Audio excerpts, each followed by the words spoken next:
telling of stories is such a natural, beautiful human impulse. It's just that we've forgotten where that impulse was inspired from. We've been telling stories so long that we forgot that we're telling them, that they are in fact stories.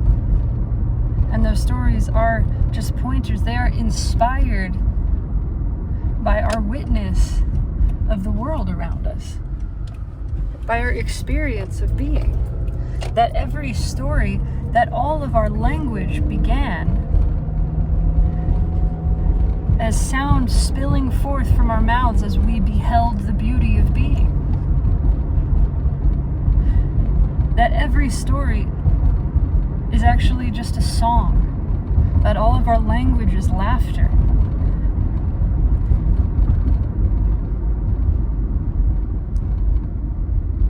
That it is not meant to teach. Not really. It's not really meant to impart knowledge, but it can contain wisdom. If when you are listening, you are looking at that which the story is pointing towards. If you are listening less to the words and more to the sound of them. If you are recognizing that stories, like all language, are just sounds, and that these sounds are inspired by our seeing the world around us, by our witness of being, by our direct experience of it. And yes, it is natural to try to describe the indescribable, to explain the unexplainable. But we told these stories in the beginning consciously, aware that they weren't explaining anything, not really.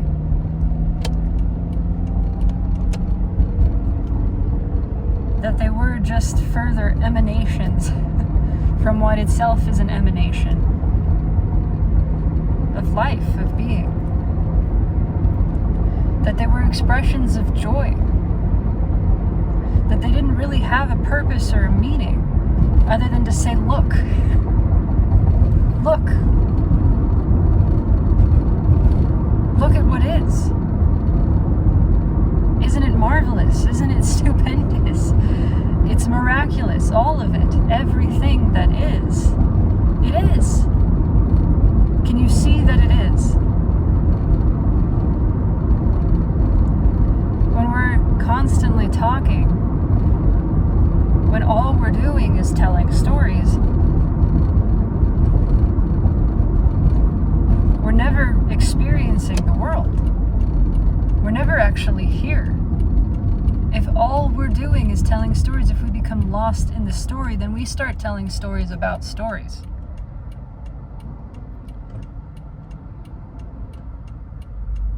And we get further and further removed from reality, from what really is, from the being of all, from the inexplicable, indecipherable mystery of existing that isn't going anywhere, it isn't doing anything, it isn't teaching, it's not accomplishing, it's not achieving, it just is. And how good it is to be. That not only is that enough, it's everything.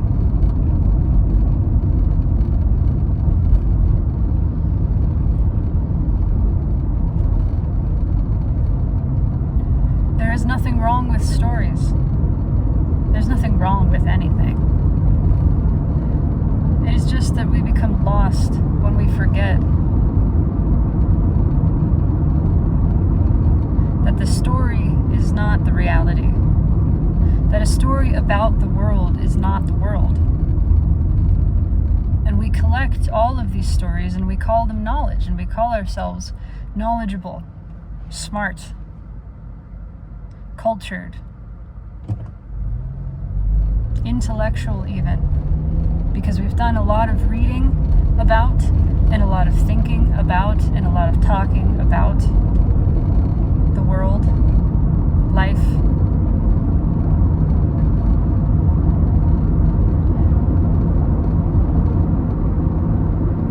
collection of knowledge about the world is not knowing the world. All of the reading and all of the talking and all of the thinking about the world is not a substitute for the knowing of it. And the knowing of it is that which cannot be transmitted. It cannot be transmitted. It can only be experienced. It can only be transmitted directly to the one perceiving, the one experiencing it. It can't be shared between experiencers. It must be touched. To know something, to know the world, is to take the world as a lover, is to know the world as you know a lover. It's not about a name. It's not about a history. It's not about description. It's about texture and scent and taste. It's about experience. It's very much about pleasure. It is very much about reaction, seeing what is bringing a ripple of sensation to you or to the beloved, and observing how that sensation seems to be shared, that whenever they are experiencing it, you are too, and vice versa. It's not understanding that, it's just noticing it, feeling it. There is nothing wrong with stories. Stories are beautiful. We've just forgotten what they are.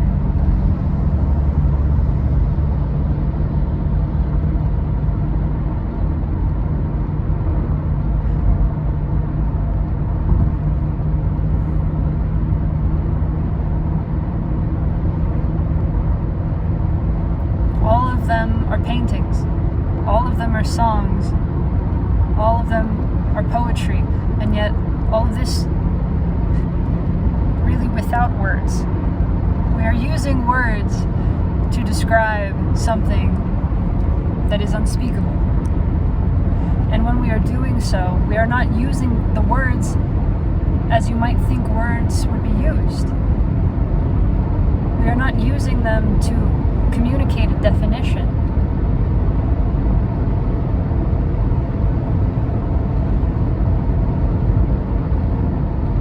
We are making sounds, in fact, we are allowing sounds to erupt forth from us.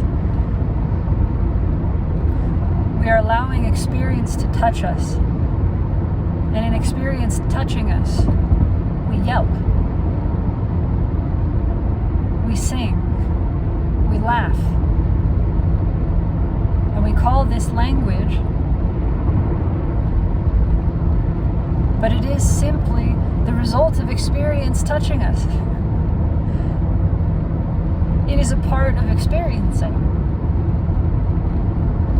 that these emanations are drawn from us, that they simply eke out, they leap out. This is how it is with all form. Spontaneous, exuberant emanations of the experience of being. And that is it. And that is perfect. And that is beautiful. They're not really meant to impart anything other than a feeling sense of the experience being experienced. If anything, they may share feeling, but definition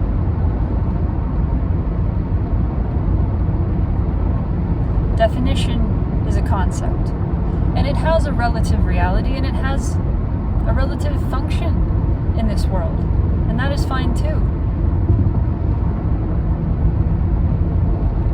It's just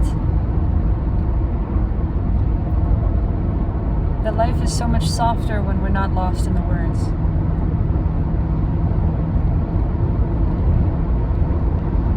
much gentler, so much lighter when we haven't added the manufactured weight of meaning to everything. You do not need to remember. Most times you don't need a name.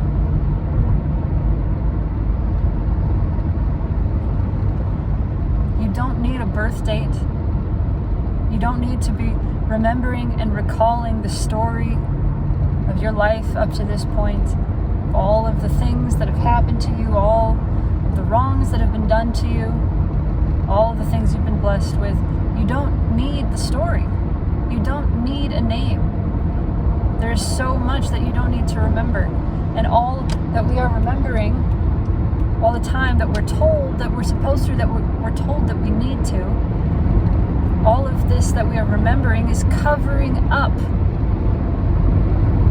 the knowledge of what actually is. It is keeping us from remembering what is actually of value, what is actually real. And that is being. That is the being of what is. We are so full with this knowledge about the world that we have no room for the world itself. We are so busy remembering the story of who we are that we don't have time to remember being. Being you. Being me. If all I'm doing is telling the story of myself, then I am never actually being myself. But all it takes is to stop telling that story. To stop remembering my name. To stop remembering who the world told me that I was.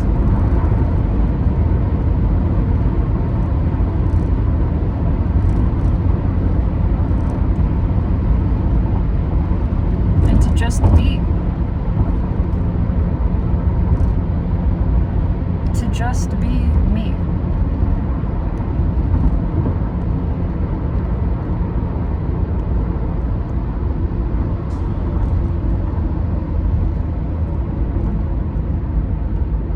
I believe that it is a natural process in a human life to start out telling stories for fun, the way that we began telling stories as humans for fun, knowing that they weren't serious, that they didn't really mean anything, that they had no real weight to them. They were just stories. They were just made up. We were aware that we were making them up. We're aware of this, albeit not so consciously as children. But we're telling stories for fun, and then we start to be handed stories. The stories that are told to us by adults are not for fun. Or at least they wouldn't tell us that they are, because they've forgotten. They've forgotten that storytelling is for fun. And they began telling us that stories have weight and meaning and value, and that they're very important, and that you mustn't forget them. And they tell you a story called your name. They tell you a story called your body. They tell you a story called your place in the world. They tell a big story called the way the world works. All of them feel very heavy. We're aware of it, but not really. We don't understand it. As children, we feel as though there are weights being placed upon us. And we resist. Naturally, we resist. Because we know in a deep place that these stories are not real, and they're not serious, and they're not really meant to be taken seriously. But we don't have a strong enough conscious connection to that awareness yet. At least most of us don't. Some do. Some come in with an awareness strong enough that they never pick up a story in that way. It's been rare up to this point. I think it will become increasingly common.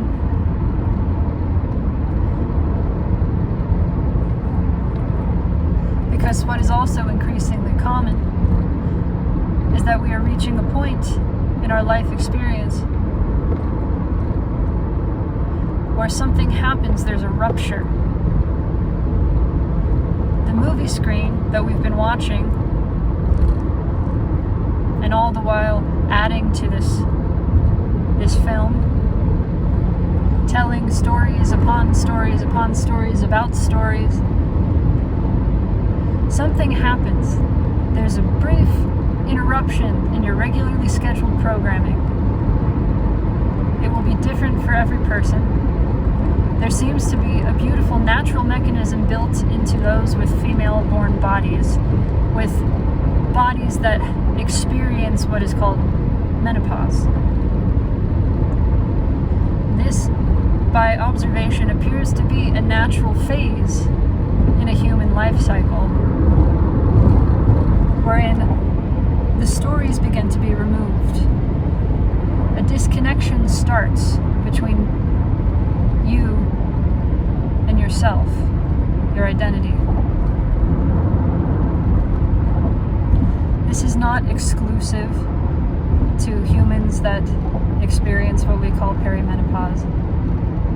It happens in all kinds of people, in all walks of life, in all different ways. And I believe all of these are natural mechanisms. It's just interesting to me to notice that this appears to be a built-in physiological process.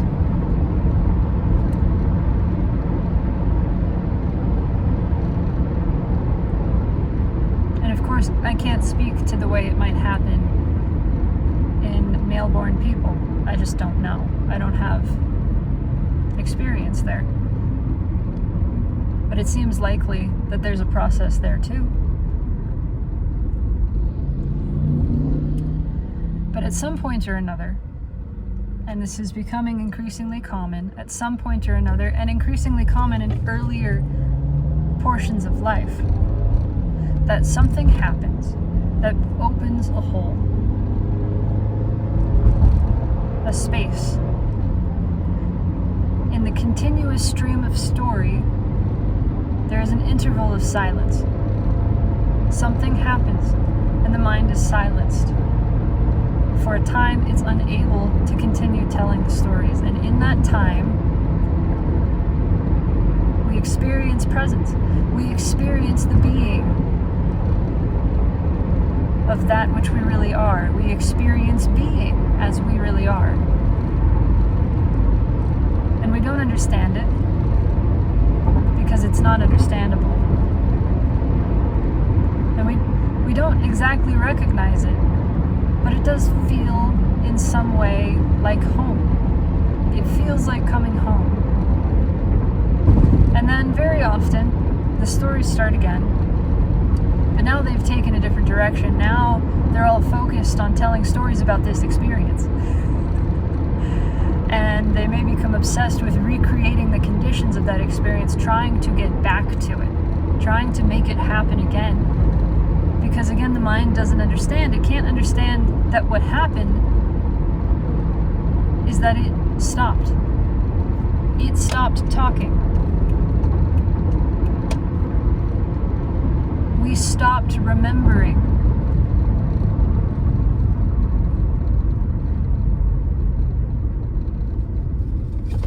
And for the time that we stopped remembering all of the stories, the truth simply arose before us. Quiet, obvious.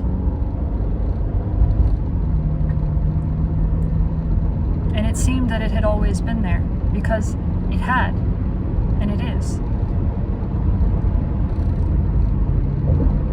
And all it ever takes is to be okay with not remembering, with not knowing. But that is a very scary thing for a mind in this world, which is deeply conditioned to need to know all the time. It's not safe not to know. That's what it says. Not realizing that this is a story that it is telling, a story that it has been told, that it's just repeating, that isn't based on any reality. This is just a made-up story that it is regurgitating as if it were some absolute truth. It's not safe not to know, it says. I must know. I must know who I am. it's not safe otherwise. Otherwise, I will disappear. I will meet an end. It doesn't even know what that means. And the amazing thing, too, about the mind is that it can't stand the unknown. It has to fill it with a story. See, you are perfectly comfortable in unknowing because you have an awareness that knowing is not important, that knowing is not actually meaningful, that knowing doesn't matter or mean anything. The only thing that matters or means anything is experiencing being in this moment. This is the reality. This is what is. Everything else is fabricated.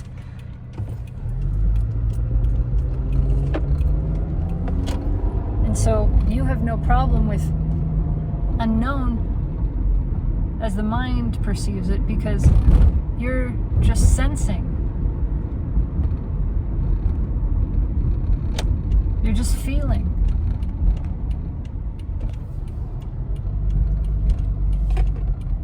You recognize that not knowing is not a problem.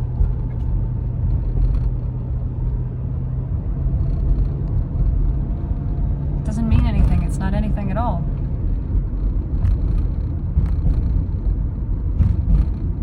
The very concept of knowing, as the mind defines it, is not the knowing of knowledge. It is the memory bank of stories.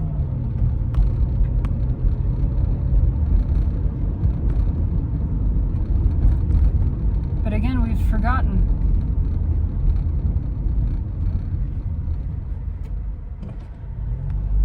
In all our remembering, we've forgotten that what we are remembering is made up. And it is no substitute for the direct experiencing of what is. And when we stop telling stories and we allow ourselves to sit in the silence, when we allow ourselves to be empty of knowing, empty of knowledge, empty of identity, it's not being nobody. Because a nobody is just a kind of somebody. It's like an anti-somebody. It's not somebody. It's still somebody. It isn't being nobody. It is just being. There are no characters. There's nobody to be, whether that is labeled nobody or somebody.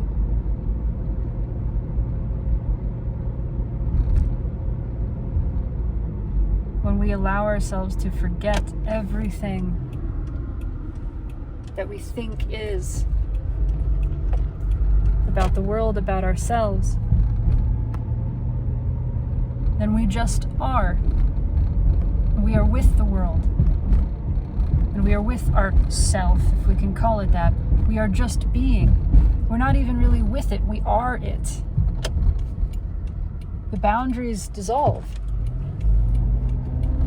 It's just a direct, continuous experience of reality, of being, of what is, of feeling, of sensing. There's no separation.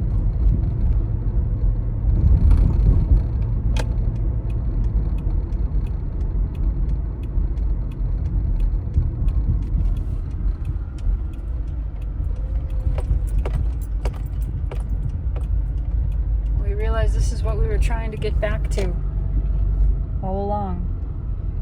And it's likely that we will try again and again until the stories are taken from us. Until something happens. There's some sort of internal process that begins to unfold, I believe, when we first experience this, and then we have the desire to experience it again. It triggers something.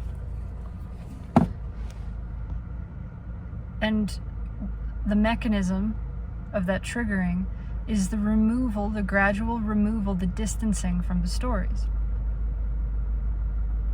They become less and less meaningful. They become less and less real. They have a sort of reality, but it's not the same absolute reality that was. And as we lose the stories, there's a mourning, there's a sadness, there's a grieving, there's a feeling of a death of self, the self that these stories were about.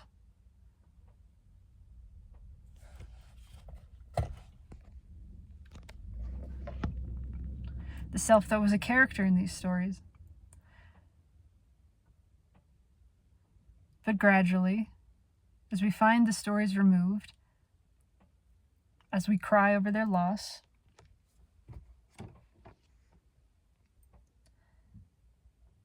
we find more space opening.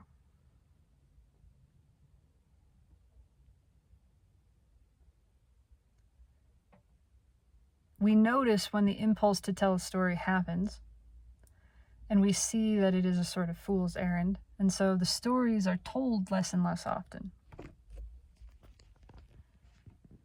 More space opens. There's more silence in between, and when the stories are told, we become more aware of them. We're conscious in the process. We take them less and less seriously. More space, more silence, more room for the experiencing of you, for the touching of reality. Less talking about it, less thinking about it, more being in it, with it, as it. Not by some trick of the mind, not by imagination, not by meditation, just not telling stories, just allowing the forgetting of everything you thought you knew, and being okay with forgetting. If we just relax into the process of forgetting, we realize we don't need to remember that stuff. And if and when we do need it, it comes back. But it's not very often.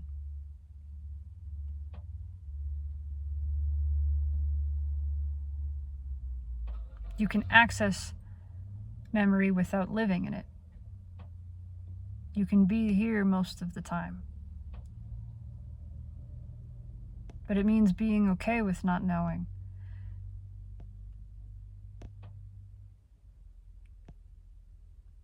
It means letting go of remembering. It means not knowing who you are and relaxing into that.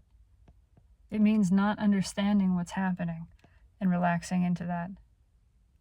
Recognizing over and over again that that's not a bad thing. That's not a problem.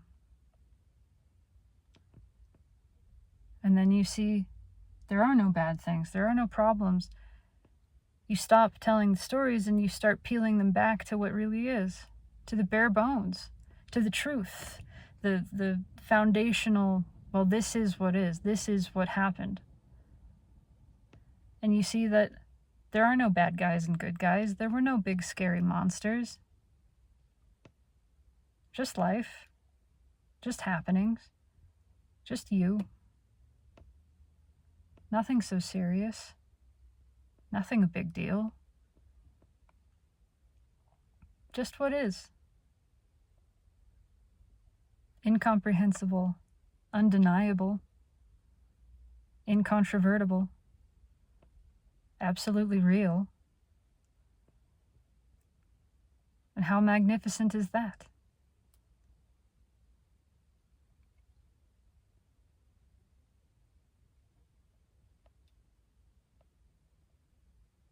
The less we are talking about what is, the more we are able to experience it. And that is the true knowing. And then when the stories come, they come and they come naturally. They come like rain. They come like a breeze. They blow through and they're welcomed. And there is joy and laughter in them, and then they pass.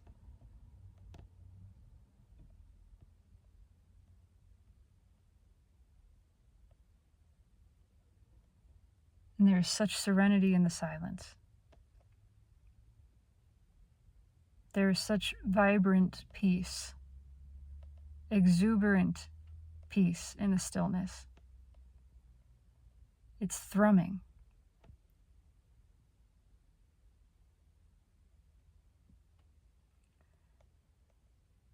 And you hear that there is always this soft humming, this sort of tuneless melody. It doesn't follow any pattern. It doesn't follow a course.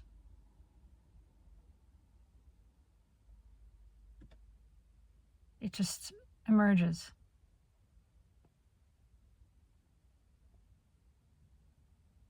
And it is never ending.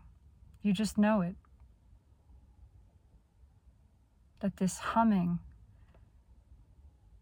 is the humming of sisters braiding each other's hair. It's the humming of a mother carrying her child. Just a mindless, pleasant,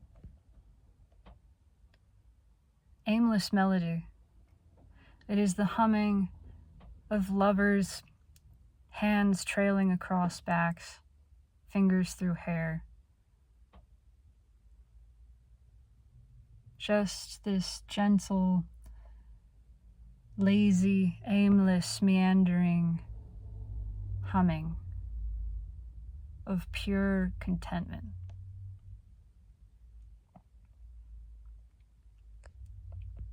And that is always here.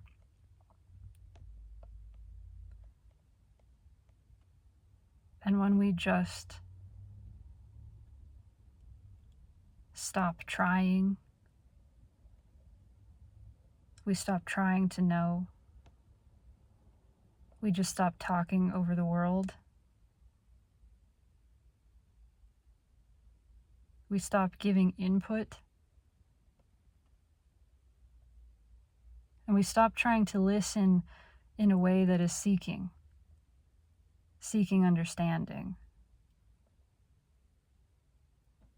And we just hear.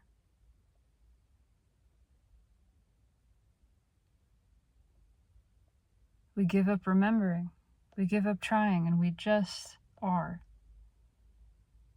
The humming can be heard. That is home. That is now. That is you.